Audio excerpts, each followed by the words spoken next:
한 주 잘 지내셨습니까? 우리 사회하신 형제님이 아주 기쁨에 대한 얘기를 많이 하셨는데, 우리의 삶이 어쨌든 간에 여러분이 사는 삶이 참 즐거우세요? 한번 활짝 웃어보면 좋겠습니다. 교회에 오셔서 서로 환하게 좀 웃으시면 좋겠습니다. 지난 한 주 동안 여러분이 직장 생활은 어땠습니까? 가정 생활은 어떠셨어요? 어떤 분들은 교회에서 사시는 것도, 교회 생활하시는 것도 좀 부담이 되는 분들도 계신 것 같습니다. 뭐 직장 생활은 말할 것도 없이 어떤 또 집안에서 지내는 일도 쉽지가 않은 분들도 있습니다.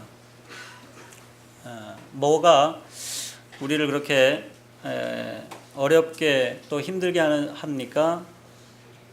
사실은 뭐 어떤 면에서는 일이 힘들다기보다는 많은 것들에서 이 일보다는 사람 관계가 참 어렵습니다. 그 사람 관계가 어려운 것 중에 하나는 누구나 모든 많은 사람들이 너나 할 거 없이 우리가 아직 못된 사람이기 때문에 그렇습니다. 그렇지 않습니까? 아직 못된 사람이죠. 덜 된 사람이잖아요.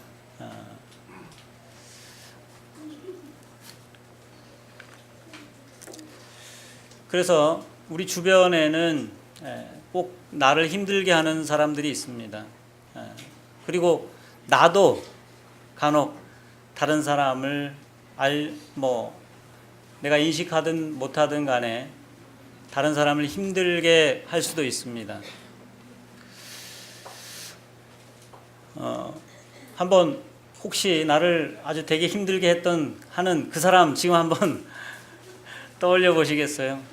어떤 사람이 나를 그렇게 힘들게 하는지. 혹시 또 나 때문에 힘들어하는 사람이 있을 수도 있으니까 그 사람도 한번 생각해 보시고, 우리가 구원을 받았는데 구원받고 난 이후에도 여전히 우리의 삶은 이런 힘든 과정들을 거쳐가고 있습니다. 그런데 사실은 이런 힘든 과정들 속에서도 우리가 즐거워하고 기뻐할 수 있도록 우리에게 하나님께서 은혜를 주시고 그것을 누리게 해 주셨습니다. 그리고 우리에게 하나님께서 주신 그 구원은 그냥 우리가 잘 간직하고 나중에 누리게 될 그런 것이 아니고, 하나님께서 그 구원을 현재 사실 누리도록 주셨습니다. 여러분이 이스라엘이 출애굽할 때 이스라엘은 어떤 면에서 애굽한 그 출애굽 그것만이 구원처럼 여겼던 것이 아닌가 그렇게 생각합니다. 애굽에서 벗어난 것. 그러나 사실은 그들이 애굽에서 나와서 그 여정을 계속 가는 것이 하나님께서 그들과 함께 하시면서 그들에게 베푸시는 은혜들을 누리며 살아가는, 그게 구원의 계속적인 여정이었습니다. 그러나 그들은 가는 곳마다 어려움이 닥칠 때마다 불평하고, 마치 애굽에서는 나왔지만 그 구원이 일상적인 그들이 살아가는 삶과는 별로 관계가 없는 그런 출애굽이 별 의미가 없는 그런 것처럼 여겨지는 삶을 살아왔습니다. 먹을 것이 없을 때, 물이 없을 때 불평하고, 그러나 그때마다 하나님은 사실 필요들을 채워주시고 하나님이 그들과 함께 하시는 것을 그들의 삶의 환경에서 드러내셨습니다. 우리가 받은 구원이 내가 구원받았다고 하는 것이 여러분에게 어떤 의미를 가지고 있습니까? 혹시 내가 이제 구원받아서, 물론 우리가 그 구원이라고 하는 것이 여러 가지 의미들을 가지고 있겠지만 제일 큰 의미는 1차적으로 우리가 영원한 형벌에서 건짐을 받았다, 죄로 인한 영원한 형벌에서 건짐을 받았다 하는 분명한 확신이 있습니다. 그러나 또 그 영원한 형벌이라고 하는 것은 아주 장차 되어질 일입니다. 그 영원한 형벌에서 구원받은 우리가 이 땅을 살아가면서도 사실은 여전히 그 구원받은 삶을 경험하며 누리며 살아가도록 우리에게 하나님이 그 구원을 주셨다라고 저는 믿습니다. 그런데 제가 교제하고 만나고 이렇게 이야기를 들어보면 많은 사람들이 현재 사는 삶이 참 힘겹다, 그 구원을 누린다기보다는 여전히 구원받았다고 하지만 내가 누군지, 내가 어떤 사람인지, 내가 받은 구원이 어떤 것인지 그것을 잘 누려가지 못한다, 이런 생각을 하게 됩니다. 여러분에게 내가 구원받았다 하는 것이 여러분에게는 어떤 의미가 있습니까?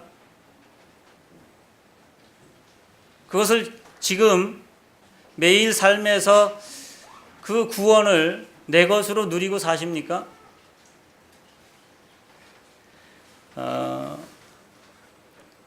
생각은 막 여러 가지가 제게 막 주어졌는데, 오늘 어쨌든 고린도 후서 5장 11절부터 6장 2절까지를 한번 읽고 같이 교제하기를 원합니다.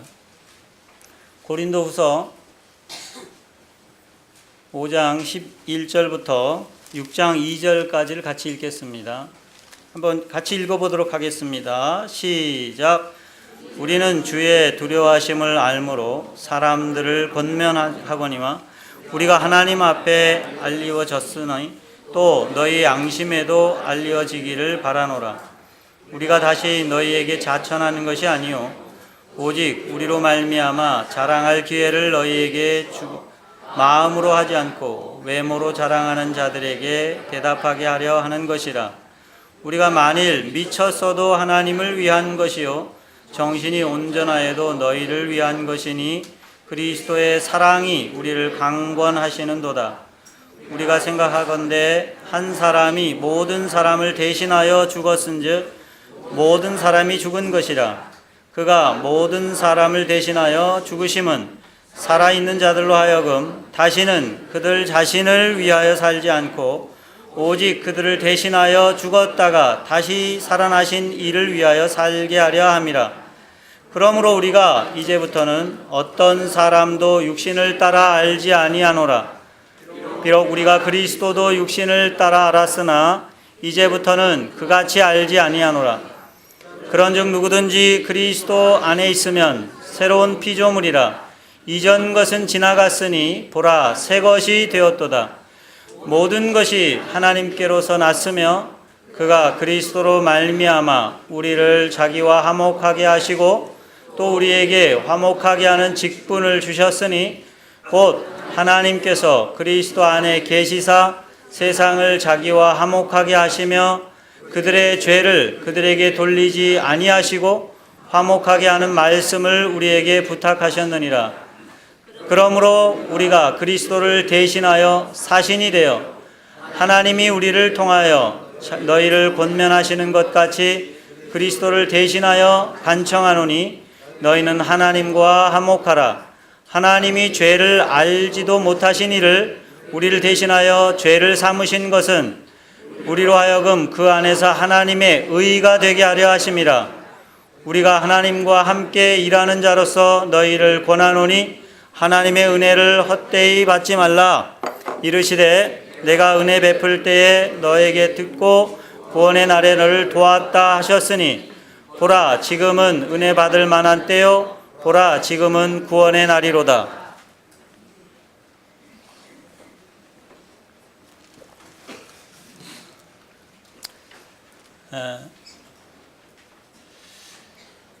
오늘 저희가 이 본문을 읽었는데 제가 이 본문을 다 설명하거나 그렇게 하지는 않고 우선 17절과 17절 말씀 그런즉 누구든지 그리스도 안에 있으면 새로운 피조물이라 이전 것은 지나갔으니 보라 새 것이 되었도다. 이 말씀을 중심으로 교제하기를 원합니다. 사도 바울이 편지를 쓸 때 저는 계속 그런 말씀을 많이 드렸지만 편지를 쓰는 이유들은 주로 문제가 있어서 편지를 씁니다. 주된 그 문제들, 특별히 초대교회의 주된 문제들 가운데 하나는 제게 보여지는 문제들은 크게 성경을 읽으면서 보여지는 문제는 유대인과 이방인의 문제, 교회가 전혀 다른 사람들, 서로 생각이 다른 사람들, 이런 사람들이 모였는데 그 교회가 계속 하나 돼서 온전하게 되어갈 건가 하는 그런 문제가 큰 문제였고, 여기서 파생되는 문제가 유대인은 율법의 문제로 계속 율법을 비유대인들에게 율법을 지켜야 되느냐 말아야 되느냐 이런 문제들이 생겨났고, 이것이 논쟁이 되어서 이런 문제들을 해결하기 위해서 주로 서신을 보내는 경우가 있습니다. 또 교회가 새롭게 시작되면서 하나님의 복음 진리가 또 교회 진리가 혼돈되는 것을 막기 위해서 이단들이 생겨서 그것을 막기 위해서 편지를 쓰는 경우도 있습니다.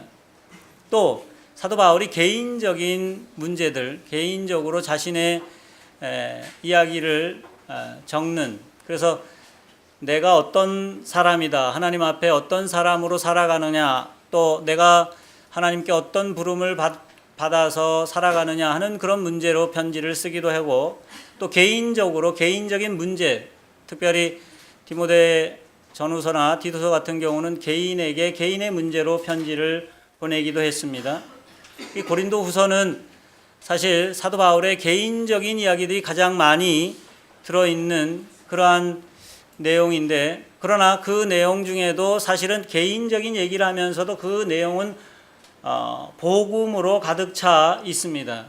그래서 사실 교회들이 생기는 문제들을 사도 바울이 얘기를 하면서 궁극적으로 하고 있는 얘기는 보통 그 서신서들의 형식이 크게는 앞에 이론적인 복음에 대한 얘기들을 주로 절반 정도를 하고 후반에는 삶에 대한 얘기를 합니다. 결국 하고자 하는 얘기는 우리가 가지고 있는 그 복음이 우리의 문제들을 다 해결하는 그 힘이다라고 말씀을 하고 있다고 여겨집니다. 심지어 저는 어떻든 로마서까지도 그런 문제로 인해서 로마서를 쓰게 되었다고 여겨집니다.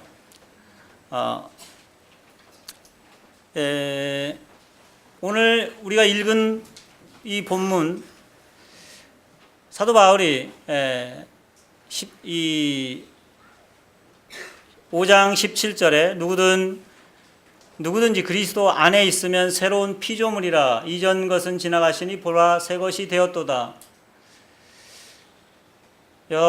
여러분이 내가 구원받았다라고 하는 것이 어떤 면에서 내가 구원받았다라는 개념을 가지고 있는지 제가 각각 강조점들이, 물론 여러 가지 측면들이 있겠지만 강조점들이 좀 있습니다. 제가 나는 구원받았다 라고 여길 때 저는 이 말씀이 참 제게 중요한 말씀이라고 여겨집니다. 내가 새로운 피조물이 되었다. 새로운 피조물이 되었다고 하는 말은 무슨 말입니까? 새로운 피조물이 되었다고 하는 말은 하나님께서 사실 사람들을 창조하셨습니다. 사람들은 누구나 하나님의 피조물입니다. 그런데 여기 새롭게 만들었다고 말하고 있습니다. 사실 하나님이 첫 사람을 만들 때도 사실 문제는 없었습니다. 하나님께서 첫 사람을 만드시고 마지막 날 그 여섯 번째 날에 사람들을 만드시고 뭐라고 말씀하셨습니까? 이게 보시기에 심히 좋았다. 사람들을 보실 때 심히 좋았다 이렇게 말씀하셨습니다. 사실 이게 하나님의 정말 탄성이지 않습니까? 내가 딱 보니까 참 좋다. 그건 무슨 말일까요? 하나님이 원래 하나님의 의도하신 대로 잘 만들어졌다. 이런 말씀 아니겠습니까? 그러니까 하나님이 사람을 만드실 때 의도하신 바가 무엇입니까? 창세기 1장 26절부터 28절에 우리는 잘 알고 있습니다. 잘 알고 있는 말씀인데 다시 한번 읽어보도록 하겠습니다.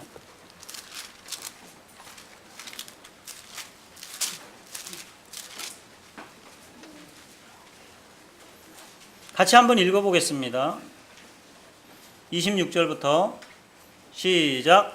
하나님이 이르시되 우리의 형상을 따라 우리의 모양대로 우리가 사람을 만들고 그들로 바다의 물고기와 하늘의 새와 가축과 온 땅과 땅이 기는 모든 것을 다스리게 하자 하시고 하나님이 자기 형상 곧 하나님의 형상대로 사람을 창조하시되 남자와 여자를 창조하시고 하나님이 그들에게 복을 주시며 하나님이 그들에게 이르시되 생육하고 번성하여 땅에 충만하라. 땅을 정복하라. 바다의 물고기와 하늘의 새와 땅에 움직이는 모든 생물을 다스리라 하시니라. 하나님이 사람을 창조하신 의도가 여기에 그대로 드러나 있습니다. 이렇게 만드신 사람들에게 하나님께서 2장 7절에 보면 여호와 하나님이 땅의 흙으로 사람을 지으시고 생기를 그 코에 불어넣으시니 사람이 생명이 되었다 이렇게 말씀하고 있습니다. 하나님께서 사람을 하나님의 형상으로 지으시고 그 생명을 불어넣으셨습니다. 사람의 생명은 원래 누구의 것입니까? 하나님의 것입니다. 그리고 그 생명은 그 생명 자체가 어떤 생명입니까? 저는 하나님의 생명이라고 여겨집니다. 하나님의 생명. 하나님의 생명을 사실 사람에게 부어주셨습니다. 하나님의 것일 뿐만 아니라 하나님의 생명을 불어넣어 주셨습니다. 하나님의 모양대로 만들어 놓으시고 하나님의 형상을 담도록 만들어 놓으시고 그에게 하나님의 생명까지 사실 불어넣어 주셨습니다. 그리고 지으신 것을 그에게 다스리라고 맡겨 주셨습니다. 그러니까 하나님이 사람들을 향해서 하나님이 만드신 이 사람들을 볼 때 하나님을 가장 닮도록 그렇게 만들어 주셨습니다. 그러니까 사람들이 하나님의 자리를 한번 노려볼 만하지 않습니까? 이게 문제가 됐지 않습니까?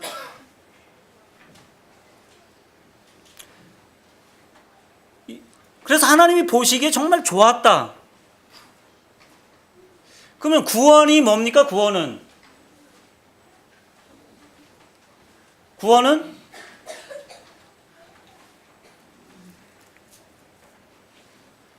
우리가 구원을 받아서 새로운 피조물이 되었다라고 말하는 것은 하나님이 원래 그 사람을 창조하시던 그 사람을 다시 회복하셔서 그 하나님이 보시기에 좋았다라고 하는 것을 다시 회복시켜 주셨다고 하는 것입니다. 우리의 자존감, 우리의 이 정체성, 그게 어디에 있습니까? 우리가 당하는 많은 문제들 중에 하나는 나에 대한 분명한 그 확신이 없어서, 어떤 사람이 나한테 하는 얘기가 그게 나한테 걸려.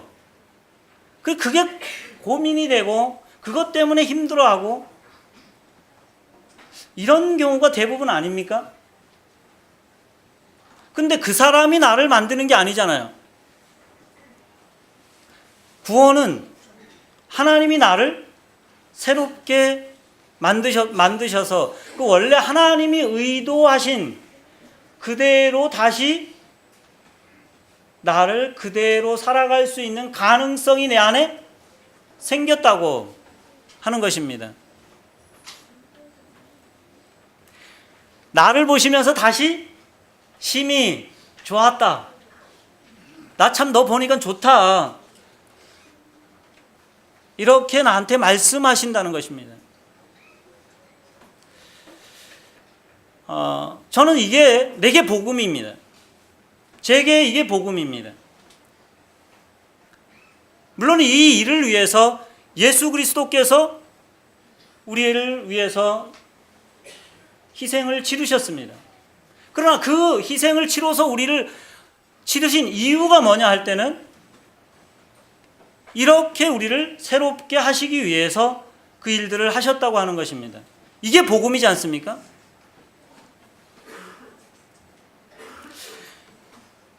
이런 대표적인 분이 있습니다. 이게 참 보시기에 좋았다.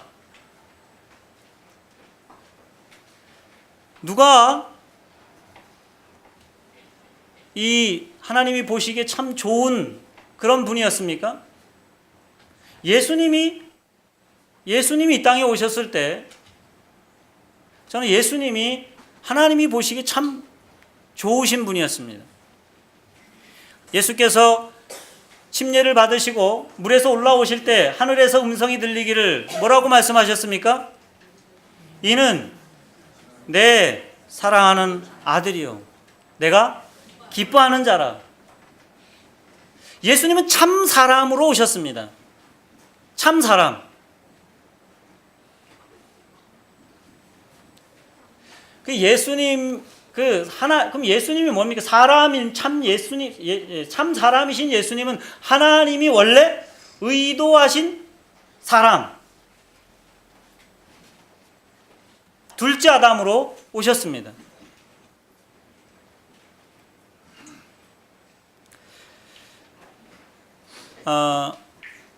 근데 그 예수님이 어떤 분이냐 할 때, 하나님을 형상을 닮으신 하나님의 생명을 가지신 분이셨습니다.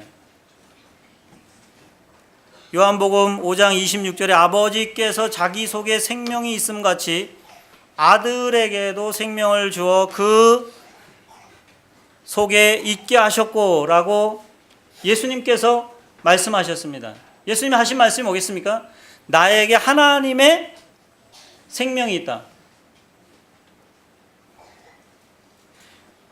아버지의 생명이 내 안에 있다라고 말하고 있습니다. 내가 가진 생명은 아버지의 생명이다.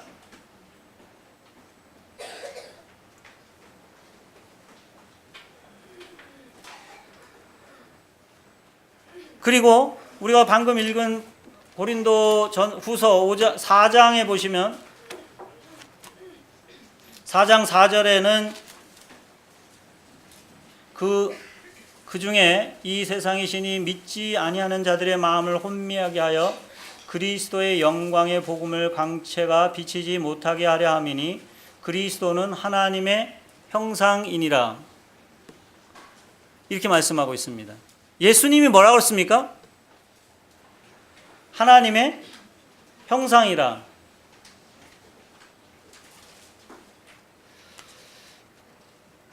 그리스도가 하나님의 형상이라고 말씀하고 있습니다.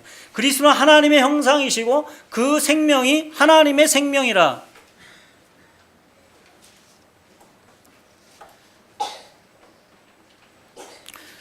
그런데 요한일서 5장 11절부터 13절 이하를 보시면 그 아들이 있는 자에게 뭐라고 했습니까? 이 생명이 있다. 왜? 아들 안에 있는 그 생명, 아들에게 생명이 있고 그 아들이 있는 자에게는 그 생명이 있다고 말하고 있습니다. 구원은 우리를 그 원래 하나님이 우리를 지으신 그 형상대로 우리를 다시 회복시키셔서 그 형상을 회복시키시고 그 생명을 우리에게 회복시켜 주신 일입니다.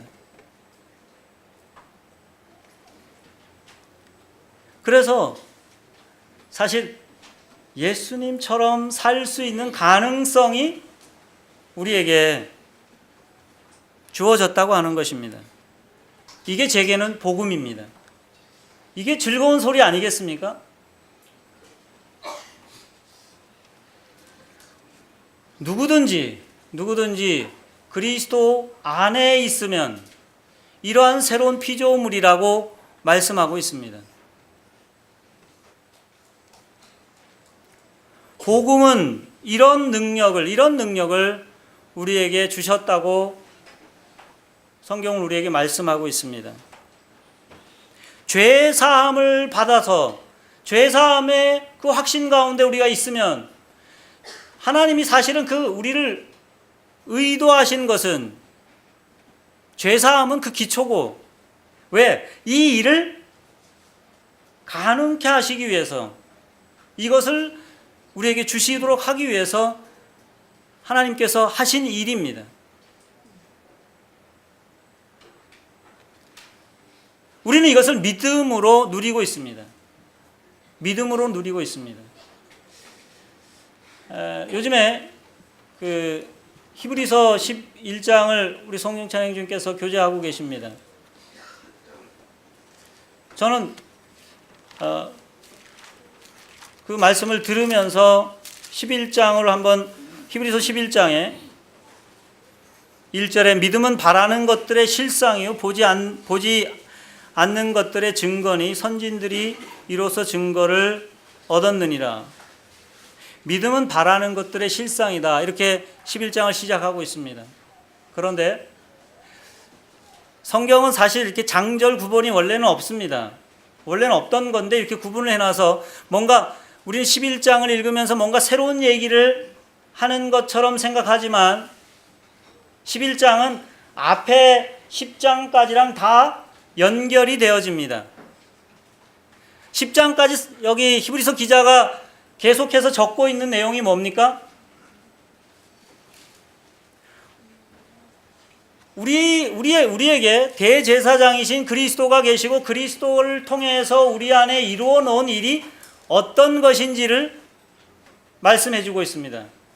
우리가 죄에서 완전히 구원받아서 더 이상 죄를 위해서 제사 드릴 것이 없는 그런 자들이 됐다고 분명하게 선언하고 있습니다. 그것을 이루신 분이 예수 그리스도라고 말하고 있습니다.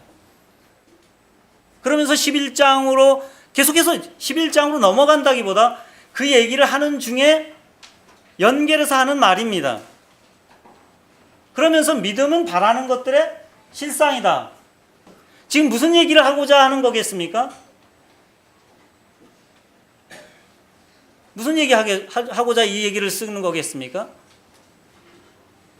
지금까지 한 얘기들을 내 걸로 실상으로 누리는 것이 뭐라? 믿음이다라는 얘기를 하고 있는 것입니다. 그리고 장황하게 11장에 계속해서 말씀하고 있는 그 믿음의 인물들은 믿음으로 그것을 누리고 사는 것이 어떤 것인지를 예로 그냥 계속 들어서 말씀하고 있다고 여겨집니다.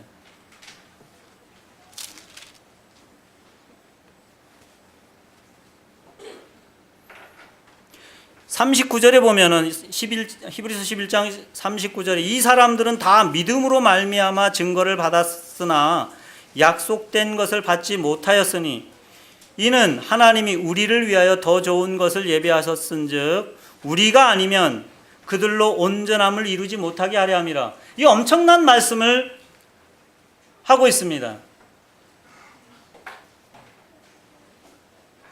그들이 믿음으로 막 누렸지만 실제 누려야 하는 것들이 지금 앞에 설명한 것들이고, 그것을 우리가 누리는 것이 얼마나 중요한지를, 믿음으로 우리 것으로 만드는 것이 얼마나 중요한지를 이야기하고 있습니다.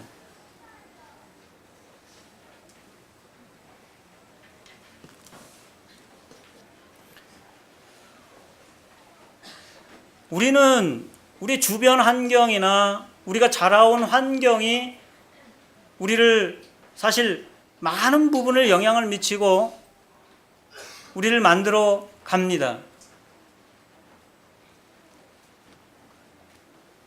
그러나 하나님이 우리를 새롭게 만드시는 분이고, 우리의 이전 것들에 대해서는 이미 다 지나간 것이라, 이렇게 결론적으로 말씀을 하십니다.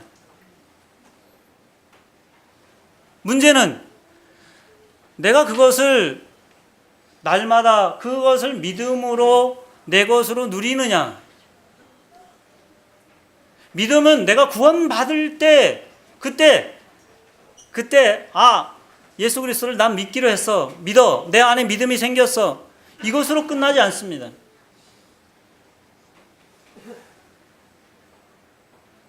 하나님이 나를 만드시고, 하나님이 만들어 놓으시고, 하나님이 주신 것들에 반해서 다른 것들이 나를 계속 만들려고 하는 것이 있습니다. 나를 만들었다고, 나를 만들어 가겠다고 주장하는 것들이 있습니다.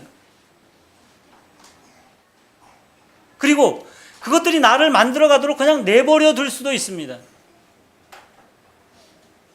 그러나 믿음은 이미 하나님이 나되게 만들었다고 하는 것을 주장하고 받아들이고 그것을 누리는 것입니다.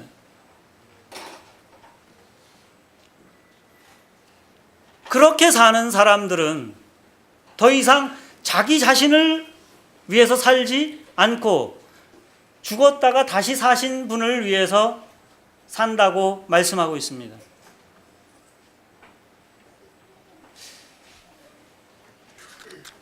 죽었다가 다시 사신 분을 위해서 산다. 주님을 위해서 산다.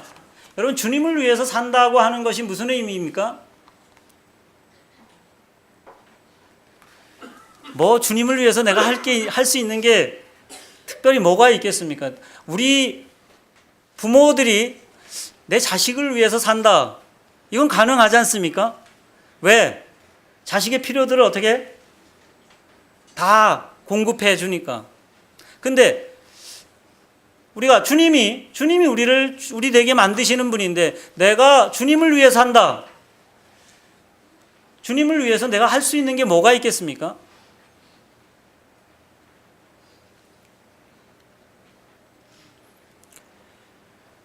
누군가를 위해서 산다고 하는 것은 그 사람의 일반적인 필요들을 채우는 것을 의미하는데, 주님을 위해 산다고 하는 것은 그런 의미가 되기가 참 어렵지 않습니까?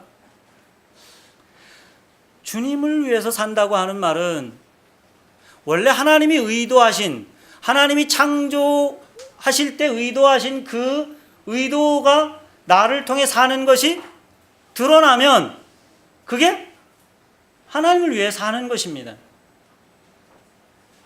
그분의 형상대로 빚으셔서 그분의 생명을 주셔서 그분처럼 살아서, 야, 네 보니까 하나님이 계신 것 같다.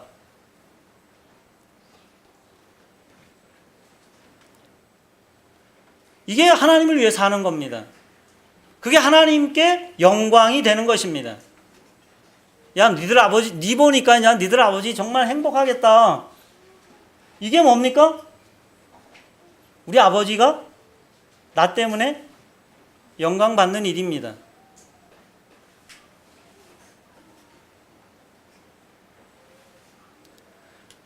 예수님이 그러셨습니다. 예수님 보면 누가 보입니까? 하나님 보입니다. 예수님 보면 하나님 보입니다. 왜? 그분이 하나님의 형상이고 그분의 생명이 하나님의 생명이거든요.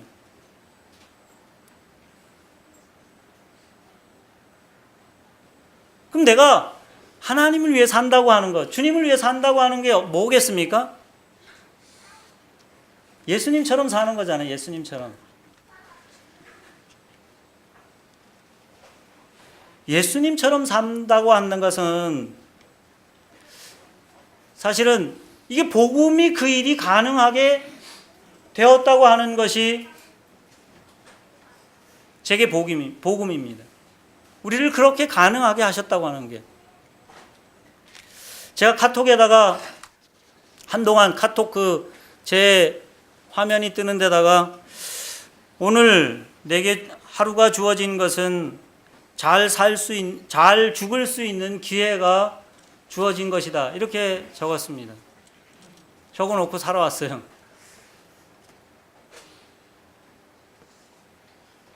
복음은 잘 죽을 수 있는, 예수님은 죽어야 될 때 이게 죽을 수 있는 분이었습니다. 근데 지난 몇 주 전인가? 지난주인가? 말씀을 들으면서 죽어야 열매를 맺는데 죽고 나서 이 열매를 보고 죽으려고 그래서 못 죽는다고. 다시 카톡에다 옮겨 적었어요. 죽어야 열매를 맺는데 나는 열매를 보고 죽으려고 한다. 그래서 못 죽지.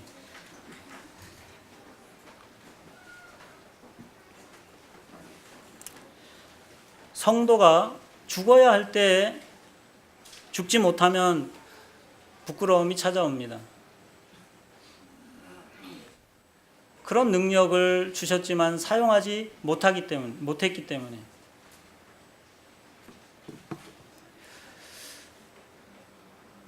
얼마 전에 우리 아들이 이제 아이들이 다 중국에 있으니까 참 불안합니다. 잘 못 지내요. 애들이 지 맘대로 살고. 아들한테 글을 보내면서 난 네가 정말 너가 어떤 사람인지 알고 지내면 좋겠다. 난 니도 그 자존감 있는 그런 사람이면 좋겠다.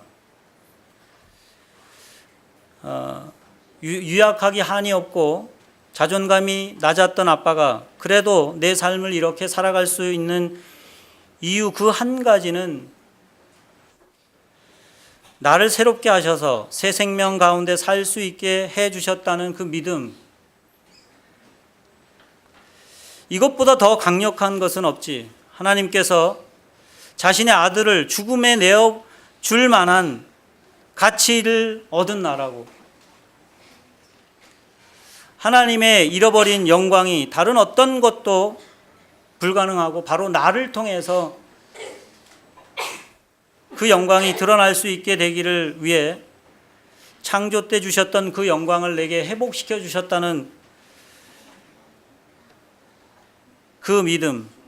그래서 사람을 지으신 것을 한탄하시던 그 하나님이 나를 보시면서 참 보기 좋다. 이렇게 탄성을 지를 수 있게 되었다는 확신. 이런 것이 나를 나되게 만들어주는 힘이란다. 사랑하는 아들아, 나는 언제 죽어도 후회가 없단다.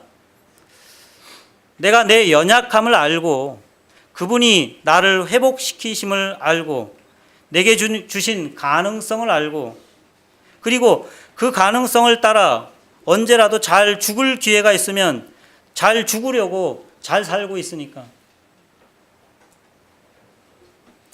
이렇게 이제 글을 좀 보냈는데 이게 제게 복음입니다. 이게 저를 새로운 피조물로 만들어 놓으셨다고 하는 복음입니다. 하나님이 이 복음을 선물로 주셨습니다. 여러분 선물 받아갖고 그냥 탄탄하게 잘 싸가지고 잘 보관해 놓는 사람 있습니까? 그 선물은 뭐 하라고 주셨습니까? 풀어서 내 것으로 사용하라고 주신 거 아니에요? 여러분의 삶이 정말 힘겹다고 여기질 때, 여러분이 무시당한다고 생각할 때, 내가 나답지 않게 지금 살아가고 있다고 생각할 때, 그때 복음은 우리를 제자리에 오도록 그 은혜가 지금 필요한 때입니다. 여러분이 그 삶의 현장에서 그것이 우리를 새롭게 하셨다는 그 복음입니다. 새롭게, 그래도 새롭게 내가 오늘 넘어졌어도 그래도 내가 오늘 새롭게 그 복음 때문에 나를 보시면서 참 기뻐하시는 그분 때문에 오늘 눈을 뜨면서 야, 오늘 기회가 또 주어졌네.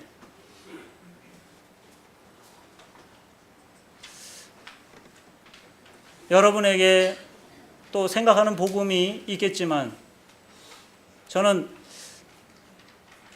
개인적으로 이 복음으로 제 삶이 여전히 문제가 있는 사람이지만 그러나 나를 새롭게 하신 그분을 의지함으로 제가 무슨 일을 하든 간에 어디에 있든 간에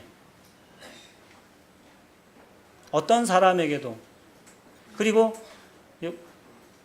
여기서 잠깐 놓쳤지만 내가 사람을 여기 고린도후서 5장에 어떤 사람도 육신을 따라 알지 아니하노라. 한번 옆에 있는 분들을 한번 보시겠습니다. 보시고 한번 웃어보세요. 정말 하나님이 기뻐하는 사람들입니다. 기도하시겠습니다.